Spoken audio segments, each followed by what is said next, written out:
It's 6-1 with Brian. Dun dun dun dun dun dun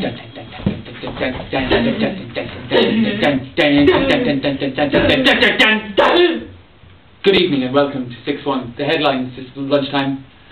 As the Rossport 5 becomes the Rossport 55,000, as hundreds of thousands of hippies indeed arrive down to North Mayo to take over the Shell complex there in a bid to ease the financial crisis on the government. Also, McDonald's have begun floating on the stock market as well as floating down in Cork. Sharon has the rest of today's headlines. Sharon. Thank you, Brian. Later on in the programme, we will be discussing the interviews we've recorded and soundbited during the day. In other news, across the country, fear has stalked the land as there seems to be some sort of cat and mouse game between not only just the governments of our time, but the governments of our future. That's very true, Sharon. This story relates not only to the governments, past, present and the future, but also to that big scandal we heard about there in the last few minutes about government backbenchers demanding more backbenches. Sharon, what can you tell us about this backbench scandal? Government backbenchers are demanding more backbenches. As you can imagine, Brian, benches that are flat, dull and boring, pretty much like a politician themselves. And the politicians of the backbenchers in the Dáil have come out and said they want more benches to be put back in the Dáil.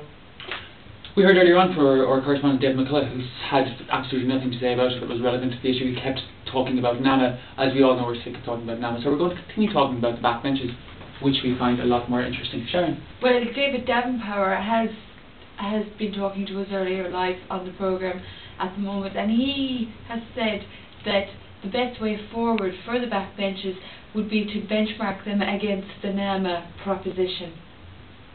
Interesting development, Sharon. Interesting development. Yes.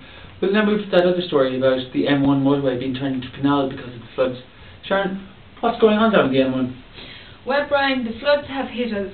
The floods have hit us left, right and all over the country. We are suffering from extensive flooding, drain pipe flooding, flooded drain pipes and storm drain flooding. We have seen right across the country and indeed the Irish Sea that many storms and boats have capsized and storms are relating onto the canals of the Grand Canal in Dublin. Indeed, Sharon. And a reporter earlier on was mentioning something about a tsunami hitting the Iron Islands perhaps later on in the evening. Any more developments in this developing story, Sharon?